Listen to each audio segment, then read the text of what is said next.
Assalamualaikum warahmatullahi wabarakatuh. Salam sejahtera untuk kita semua. Pada kesempatan kali ini, saya akan menyampaikan materi sejarah, fungsi, dan kedudukan bahasa Indonesia. Karena sebelumnya di pertemuan pertama, sudah saya paparkan untuk urutan materi dalam bentuk RPS singkat.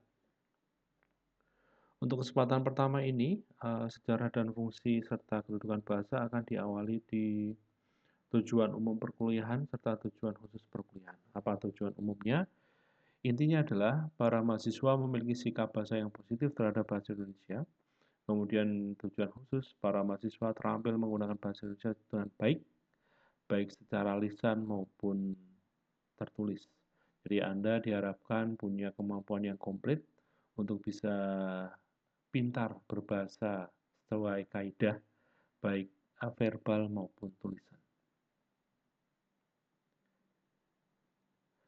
Untuk awalan, Anda harus tahu dulu apa itu bahasa. Maaf, bahasa adalah alat komunikasi. Bahasa adalah media komunikasi. Bahasa adalah perantara untuk dua orang untuk berkomunikasi, baik penutur atau lawan tutur. Kemudian bahasa apa saja yang Anda kuasai? Minimal Anda menguasai dua bahasa, yaitu bahasa daerah dan bahasa Indonesia. Kemudian seberapa dekat Anda dengan bahasa Indonesia? Artinya Anda punya kedekatan yang baik dengan menggunakan bahasa Indonesia yang baik, menggunakan bahasa sesuai dengan kaidah, mencintai bahasa Indonesia lebih dari bahasa asing yang Anda tahu gitu ya. Anda pasti mengenal pernyataan yang ada di slide. Pernyataan itu masih menggunakan ejaan bahasa Indonesia lama dan akan terlihat lucu apabila Anda membaca uh, sajak gitu ya, potongan-potongan pernyataan tersebut gitu ya.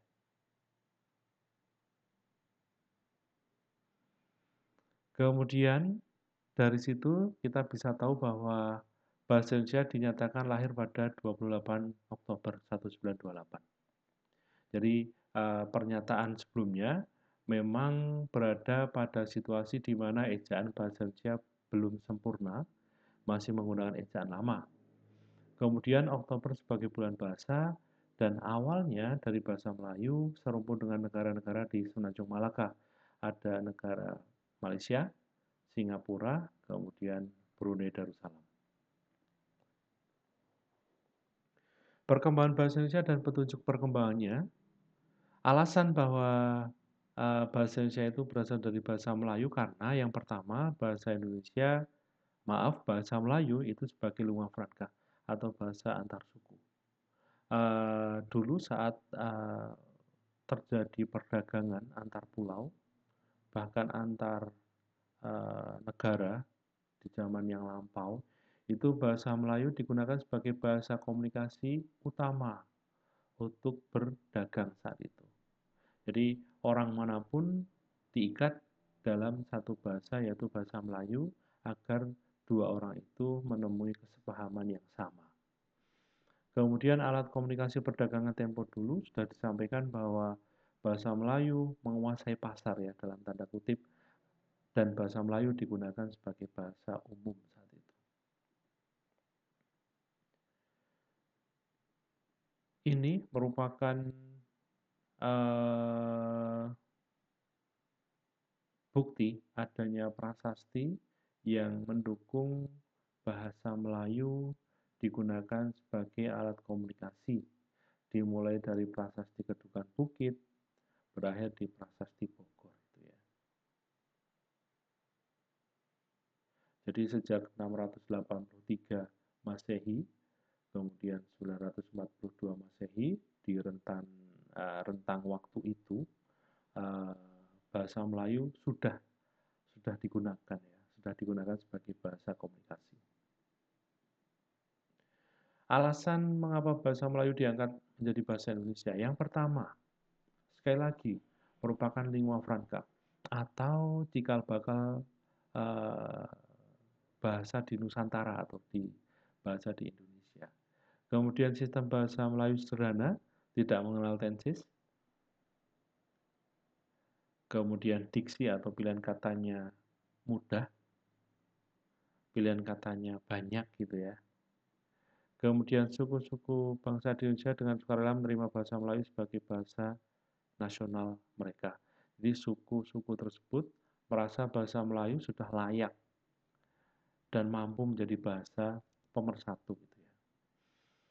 Bahasa Melayu mempunyai kesanggupan untuk digunakan sebagai bahasa kebudayaan dalam arti luas. Karena suku-suku bangsa Indonesia memiliki kebudayaan yang beragam atau heterogen, jadi bahasa Melayu mampu mengikat dalam satu ikatan terkait dengan bahasa kebudayaan gitu ya. Fungsi bahasa dibagi menjadi dua, fungsi umum dan fungsi khusus. Fungsi umum sebagai komunikasi massa, kemudian fungsi khusus antar individu. Jadi komunikasi massa dan antar individu dibedakan berdasarkan kuantitas pengguna, gitu ya. Kalau fungsi umum itu digunakan sebagai komunikasi massa, komunikasi orang banyak, gitu ya. Kemudian fungsi khusus antar individu, penutur dan lawan tutur. Meskipun komunikasi massa itu penutur dan lawan tutur, tapi kuantitasnya berbeda dari fungsi khusus, gitu ya. Secara umum, fungsi bahasa yang pertama sebagai alat untuk mengungkapkan perasaan atau mengekspresikan diri.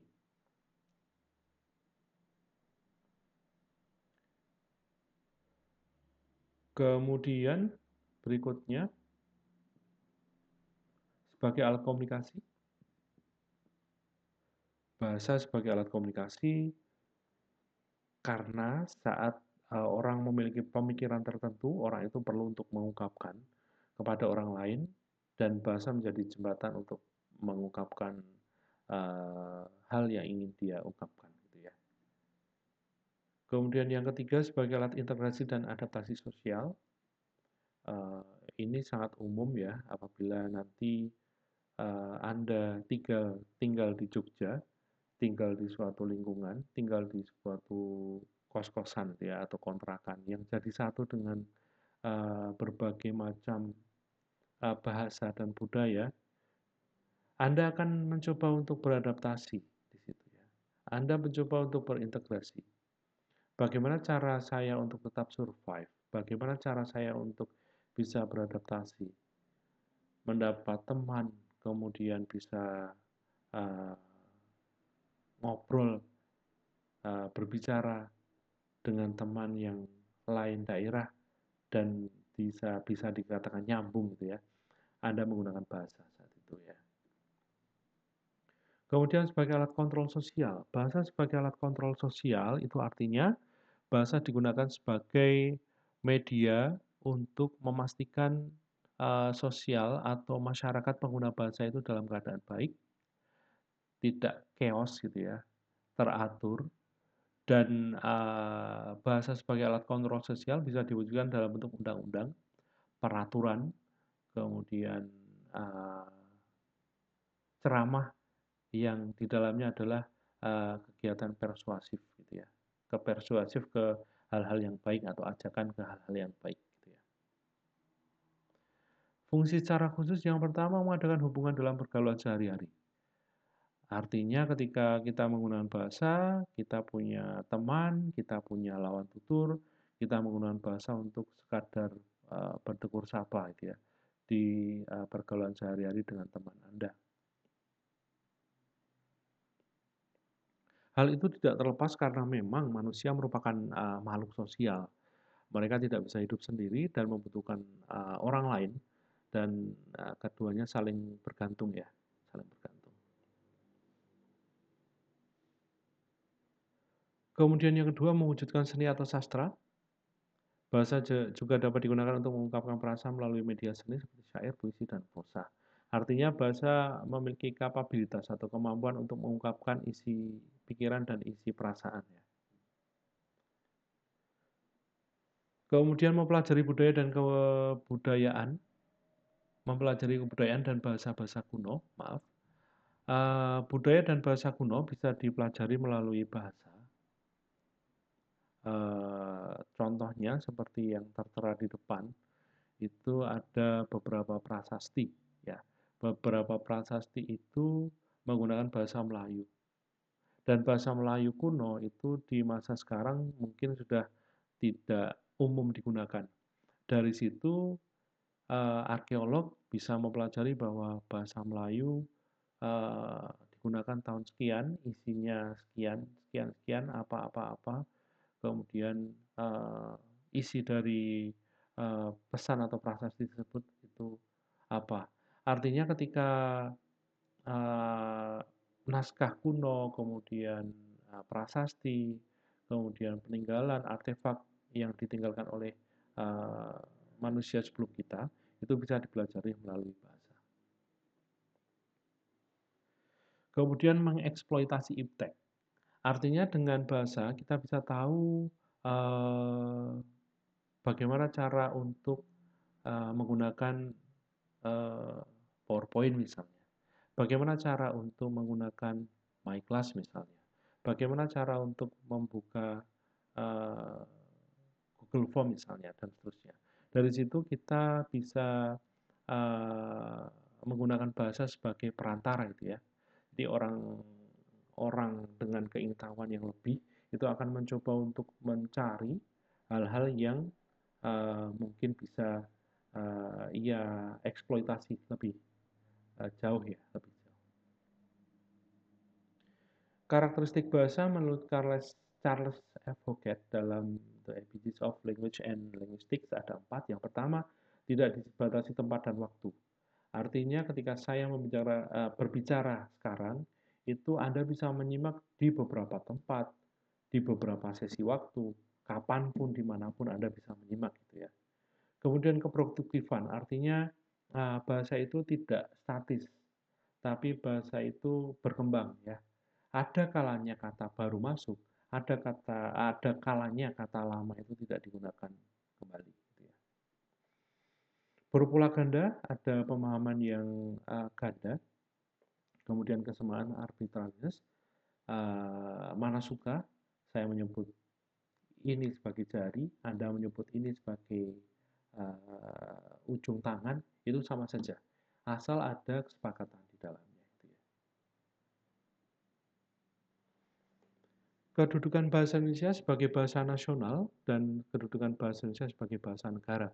Kita masuk di materi berikutnya yaitu kedudukan bahasa Indonesia. Kedudukan bahasa Indonesia sebagai bahasa nasional bersumber pada Sumpah Pemuda, kemudian bahasa negara bersumber dari Undang-Undang Dasar 1945. Pasal 36 ayat pertama yaitu bahasa negara adalah bahasa Indonesia. Disampaikan secara detail di situ.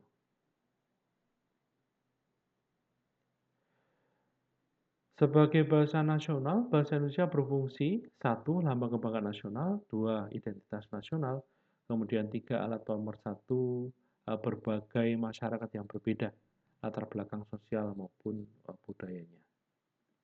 Kemudian alat perhubungan antar budaya dan antar daerah. Jadi bahasa nasional, bahasa Indonesia itu memiliki 4 fungsi. 4 fungsi bahasa Indonesia sebagai bahasa nasional itu yang pertama, 1. Kebanggaan nasional.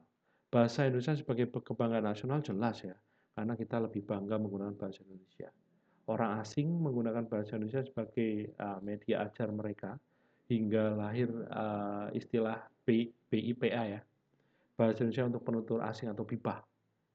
Bahasa Indonesia digemari oleh penutur asing karena memang mudah dikuasai dan tidak rumit, diksi atau pilihan katanya juga mudah diucapkan.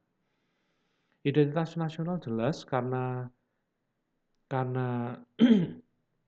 orang asing tahu bahwa bahasa Indonesia itu adalah bahasa yang mudah dipelajari, bahasa yang mudah ditangkap pemahamannya.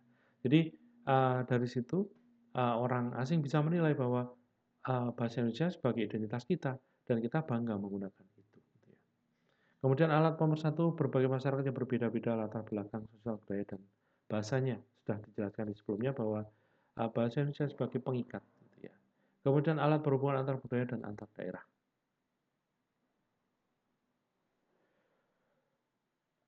Bahasa Indonesia sebagai bahasa negara, yang pertama itu bahasa kenegaraan karena sifatnya administratif, kemudian bahasa pengantar resmi di lembaga pendidikan, kemudian bahasa resmi berhubungan dan perencanaan peningkatan pembangunan, kemudian bahasa resmi dalam pengembangan ilmu budaya dan iptek.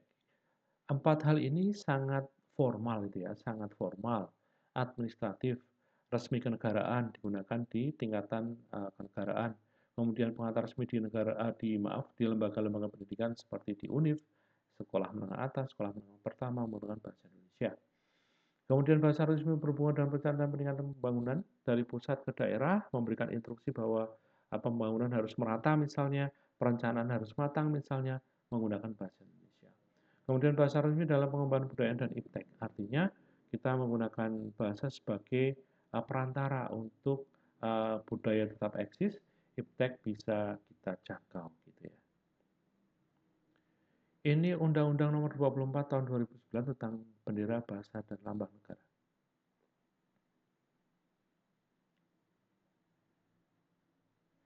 Kemudian pasal 25 ayat 3,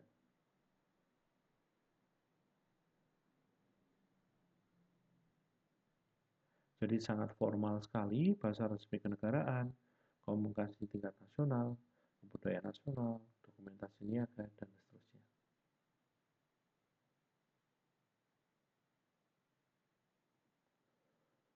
Kemudian penggunaan bahasa Indonesia tulis, pasal 31 ayat 1. Jadi Anda belajar bahasa Indonesia ini juga tidak tanpa alasan ya. Anda belajar bahasa Indonesia ini dengan alasan yang kuat. Anda harus bisa berbahasa Indonesia dengan baik karena nanti bahasa Indonesia akan digunakan untuk Anda baik di level formal maupun non formal.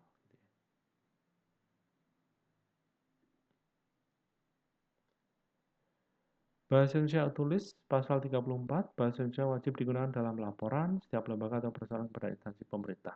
Jadi pemerintah mulai dari pusat hingga daerah itu sudah merencanakan atau mewajibkan untuk penggunaan bahasa tulis bahasa Indonesia. Pasal 35 ayat 1, bahasa Indonesia wajib digunakan dalam penulisan karya ilmiah dan publikasi karya ilmiah di Indonesia. Di akhir pertemuan nanti saya insya Allah akan mendapatkan karya tulis ilmiah dari Anda berupa makalah singkat. Dan saya harap Anda juga sudah bertransformasi lebih baik dengan menggunakan bahasa Indonesia dengan lebih baik gitu ya. Penggunaan bahasa Indonesia tulis dan lisan 33 pasal 33 ayat 1 wajib digunakan dalam komunikasi resmi di lingkungan kerja pemerintah dan swasta. Jadi jelas disampaikan bahwa harus menggunakan bahasa Indonesia di lingkungan kerja pemerintah dan swasta gitu ya. Penggunaan bahasa Indonesia lisan pasal 32 ayat 1 dan ayat 2.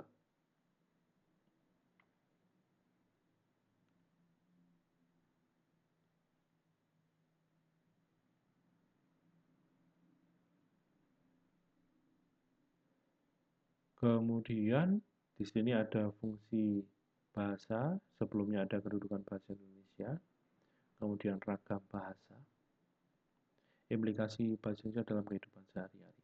Jadi kita tahu bahwa kedudukan bahasa sebagai bahasa nasional dan sebagai bahasa negara, kita tahu fungsinya, kemudian dari fungsi itu kita tahu nanti akan lahir bahasa yang beragam, gitu ya. Karena lahir bahasa yang beragam, kita harus tahu dan kita harus mengetahui dan menempatkan diri bahasa Indonesia resmi sebagai pengikat dari ragam bahasa yang ada. Gitu ya.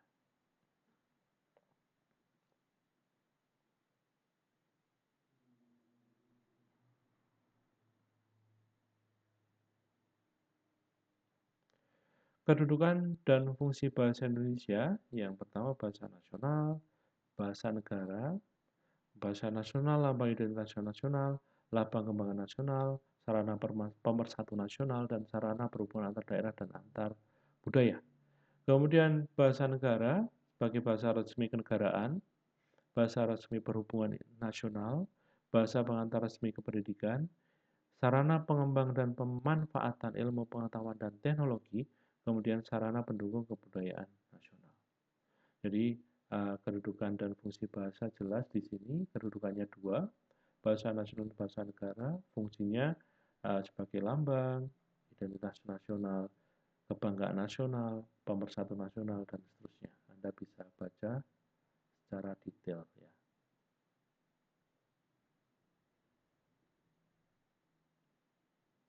Selain itu, Anda juga harus tahu bahwa uh, bahasa Indonesia tanpa eksis di dalam maupun di luar negeri itu bukan tanpa sebab ya.